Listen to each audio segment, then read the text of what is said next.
Hi, welcome to the Clark County Museum. My name is Amber Colbert and I'm the Clark County Museum Administrator. Today we're standing out one of the most popular buildings here at our museum. This is the Candlelight Wedding Chapel. And a few months back, starting in March, we started a huge preservation project. That project is now complete and the outside of the building is nice and secure. No water is infiltrating. The sides of the building look great, but we also made some changes on the inside. So today I want to take a look at a couple of those changes we made in the inside. Let's go see what it looks like.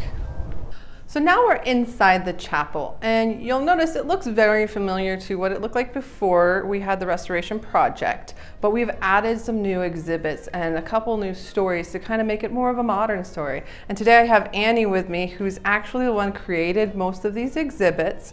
So I see behind us we have a celebrity timeline. Why do you think it was important to add that celebrity timeline? So weddings here in Las Vegas are kind of a big deal, and it's kind of interesting to see who chose this place for their wedding.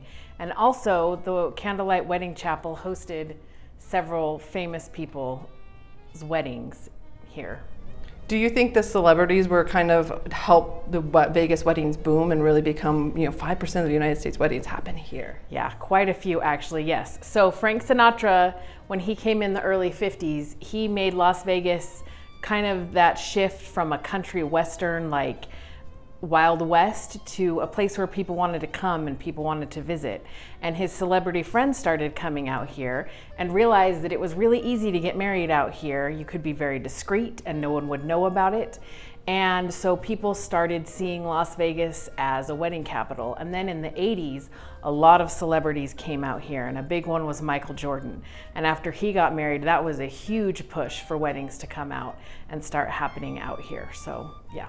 Yeah, and some of the famous ones here at the chapel itself was like Michael Caine, the Lone Ranger, Whoopi Goldberg, Bette Midler. Yeah. So quite a few famous names came through here and got married at this little chapel too, yes. Right? Yeah, but that's not the only story here, right? No, actually, there's a lot of really cool stories that happen out here with real people who came out here specifically to get married. And so we met up with a bunch of them and were able to tell their stories. So I see here we have weddings at the Candlelight Chapel. So can you tell me a little bit about what the focus was?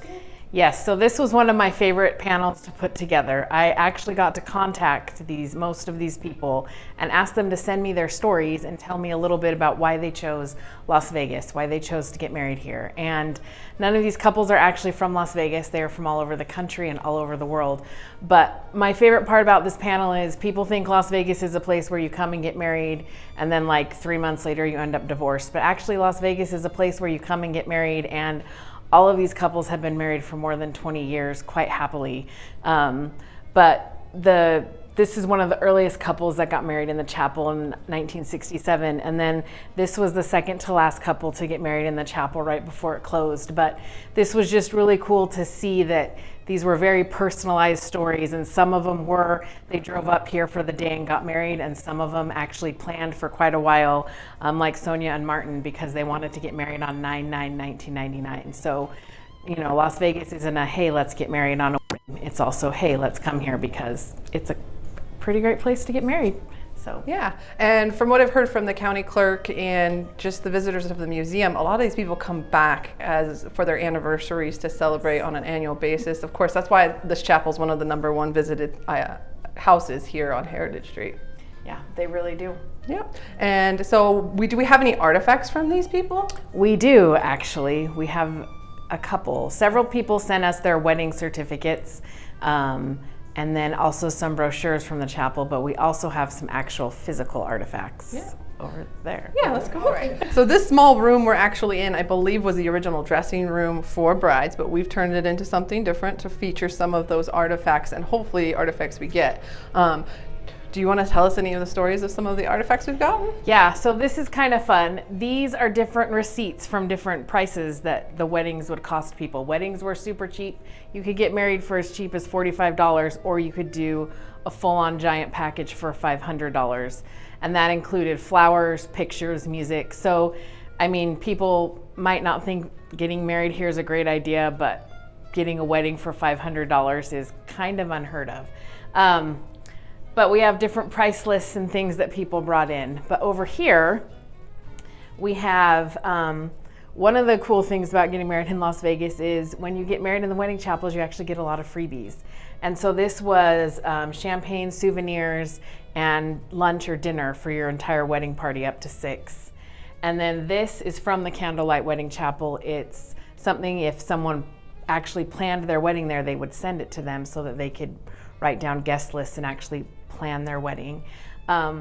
Our wedding chapel has been featured in more than one romance novel. This one's a little spicy, but you know, Las Vegas wedding chapels are kind of iconic. And then this is a marriage certificate from the 1970s. And from the time the Candlelight Chapel became the Candlelight Chapel until it closed in 2004, every couple had the opportunity to receive one of these holders for their wedding certificate, which is a pretty neat little memento. Yeah, so we're all about souvenirs. We're also all about fashion, right? So Yes. A groom and a bride could come without even their dress in hand and purchase it here.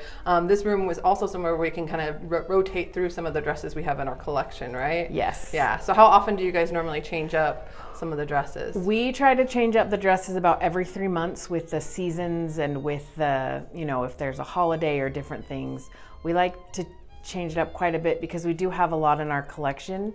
And if we leave it up for a year, no one really gets to see it. But if we pull them out, people get to see them. And we have some really beautiful clothing. Yeah. Yeah. Are we looking for the addition of any other artifacts that are attached to the Candlelight Wedding Chapel? Yes, actually we are. Putting this together, I realized the Candlelight gave out some really cool stuff. For a couple years, you could get a t-shirt when you got married, or you could get, there's different wedding certificates that they would give you.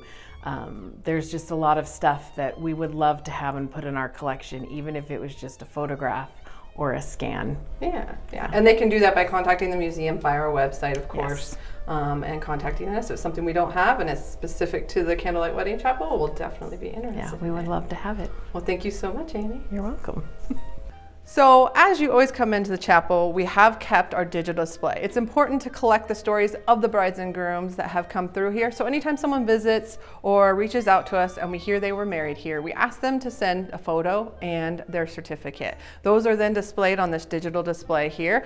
So if you'd like to be added, please contact the museum. We have our email address right at the bottom of our webpage, and you can send those to us. We just need a scan, and we keep them in our records forever. So we have now a record of as many brides and grooms as we can get that were married here in this chapel.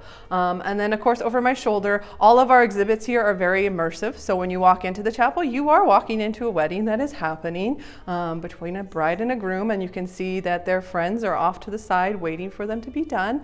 They're probably gonna go off to some big resort and enjoy their honeymoon here in Las Vegas. So thank you for joining me at the Clark County Museum. If you wanna come see this exhibit yourself, we are open 7 days a week with the exception of Thanksgiving, Christmas Day, and New Year's Day. And our new low price is free to all. We want to make sure that everyone can access our amazing history of our county.